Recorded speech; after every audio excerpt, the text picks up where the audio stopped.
happening. Now boats are rocking. We are getting boaty tonight, right? Got your Drammies? Got your Drammy? Yeah. Is team leader Gil here? Oh. Some lead different ways. Yes. Some lead by example, some lead by delegation. Well, welcome to the show. You know, the red team usually has this reputation for being rowdier. You guys are a little sedate tonight. What's your deal, red team? That's an acceptable DB level. Yeah, That was second try.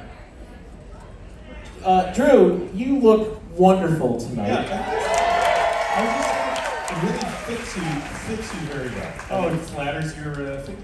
Oh, thank you. Yeah. Well, I'm a part of the early street team for the dress party. Right. Yeah, please go ahead and plug it. Dress party, what is this? Oh, well, on day 5 of the cruise, there's going to be a dress party. So I think we received an email invitation, but I do have to say that one of the people on our crew, Christian, who is in the 4th year of medical school, actually has a more, I think, impressive outfit than me. So if he is here and would show it off. Is he here? Yeah. Oh.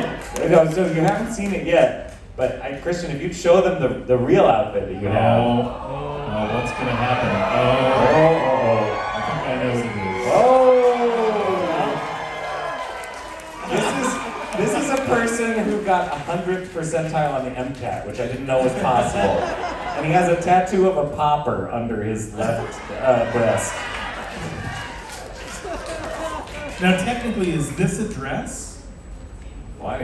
He's dressed. He is dressed.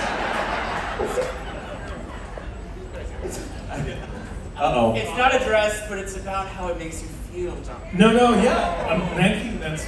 I get it. And while the dress might give you freedom, this at the very least keeps you secure. That's Christian. Thank you, Christian. Thank you for letting me do that, Paul. Oh, absolutely. You kidding? I think I was going to pass up that opportunity. Well, if the seas get really rough, you can always grab onto Christian. I wish that my doctor had a tattoo of a popper under his arm. Well, have you taken off your doctor's shirt? But no, I guess I have.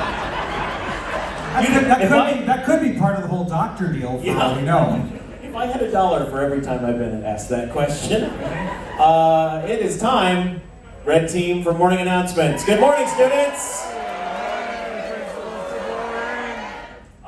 Okay, in no particular order. Our gaming team has asked us to remind you that you can sign up for the big Bananagrams tournament, as well as the Murder Mystery Party. Sign-up sheets are in the game library on deck 3 of the main dining room. Also, there is a ship-wide chess match happening in the atrium on deck 1. It is the gold team versus the red team. Any individual can contribute to the game. The conceit is that no single person, each person can only make one move per day. So any number of people can contribute moves to that day, but you, as a participant, can't move more than one time a day. So like Jonathan can walk up as a red team member and make a move, then Storm as a gold team member can make a move, and then I can make a red one, and then we're all done until tomorrow. But to be clear, you have to let the other team make a move before you make a second. Yeah, you can't move any piece. And by contribute, don't contribute a die Or a checker piece. A meatball, yeah. or a meatball. Just don't. So there is that.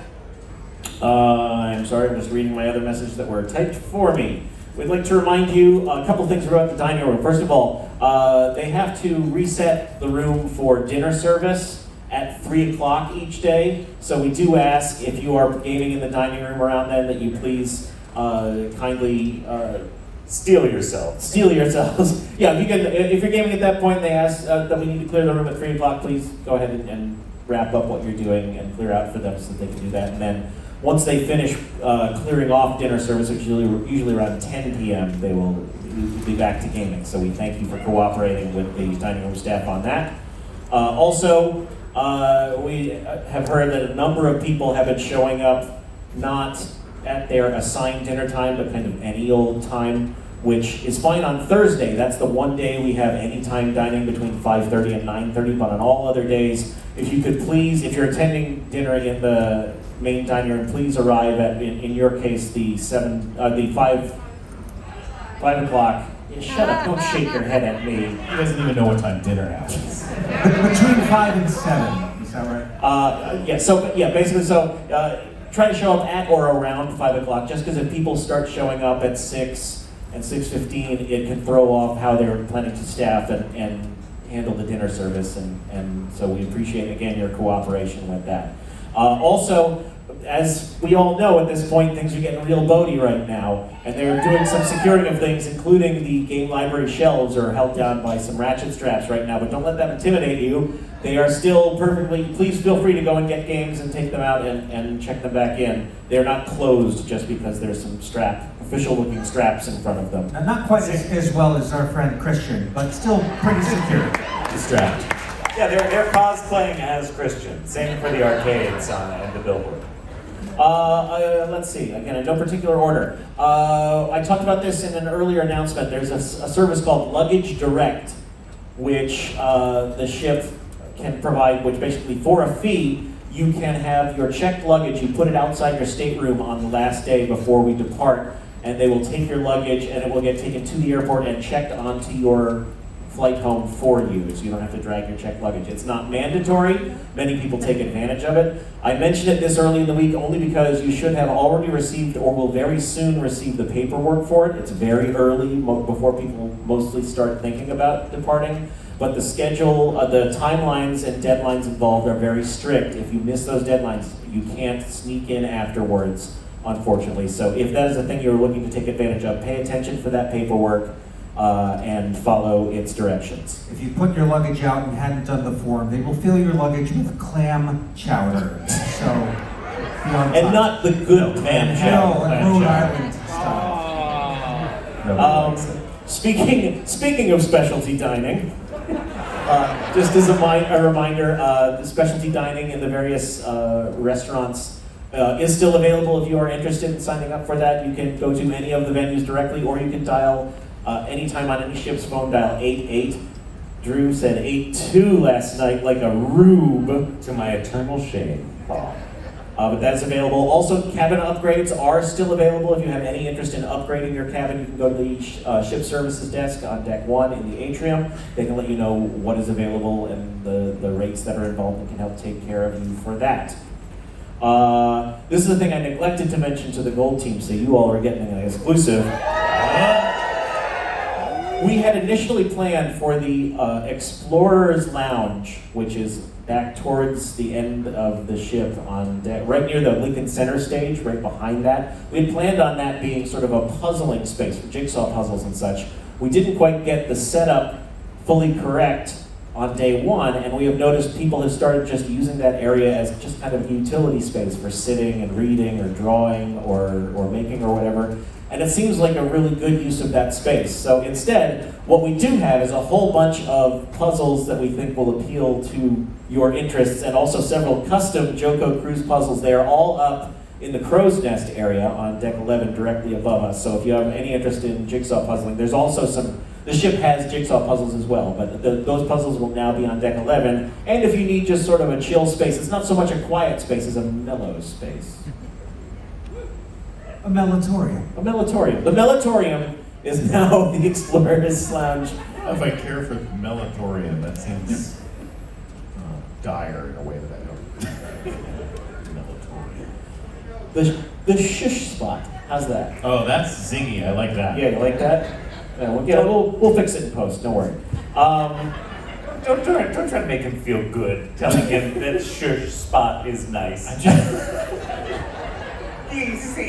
This guy's talking shit on me on the morning announcements. I just now told you you're that you trying got to facts appease wrong. him with shush True, spot, I know. Jonathan. You're right. I'm sorry. I'm down in the hold. How about here we go. I'm chained to the road cases, Jonathan. My only friends are pallets. Some schedule You notes. have pals and I have pallets. A couple schedule notes. As we have been, in the interest of safety, a number of events this evening have been postponed. Coach Cruz's Anti-Gravity Derby from earlier this afternoon will be rescheduled. We'll be letting everyone know about that. Also, the silent disco that was scheduled for this evening, we're also working on rescheduling that. Perhaps we'll combine them. Also, if you are running a Shadow Cruise event this evening, as to whether or not you hold that event, we're leaving that up to your discretion. If things get too boaty and you just aren't comfortable doing it for whatever reason, you can let us know. We can do our best to try and reschedule it. We can't promise. It will depend on schedule and venue availability and such, but we'll work on that. But the most important thing we are doing due to popular demand is we are going to be also scheduling a second bar crawl later this week. Watch for all details on all of those scheduled events in the updated sked and as well as via my morning announcements. Finally, a note that performers in the main concert events all week who have merchandise for sale, it will be available just up on deck 2 above at the end of this staircase here. Tonight, Dessa has some merchandise available. By the way, how many of you, just by applause or show of hands, have never heard of or seen Dessa? In for a treat. Finally, this is a note to the people who might be watching either the simulcast or in your cabins or watching this later on. You may have noticed that while last night's show had multiple cameras, tonight's only has one. We have brought in a crew to try and sort of enhance the experience of the remote viewing of these shows. And today, when the ship was reversing out of the pier, there was a power surge and it blew the TV switcher. The ship backed up and crushed the switcher. It did. We should not have left it back under the wheels. Does electricity go backwards when the ship goes backwards? Apparently, it literally got fried. It smelled like fries, like not good fries, Not French fries. So we are down to our one camera for the simulcast. We apologize for that, but what are you gonna do? Technology. Whoop. Shut up. Shut up right now. You're a 50-year-old man, Paul. With children in college. Your point? That's my point. And that thusly concludes our morning announcements. Our first performer this evening, this is a true story. As the person who runs the program for this event, I ask for, we get input from all of you at the end of each year for our surveys, post-cruise surveys, but also I do a lot of asking of other just performers and people we know, like, who would you recommend? Who do you think would go great on the cruise? And I asked a number of stand-ups, both those who have been on the cruise and those who have not or not yet, who they would recommend. And our next performer was the only person who was on every single person's list. And you're about to find out why. She has been seen on Comedy Central and on HBO. Please welcome to the stage, Shalewa Sharp.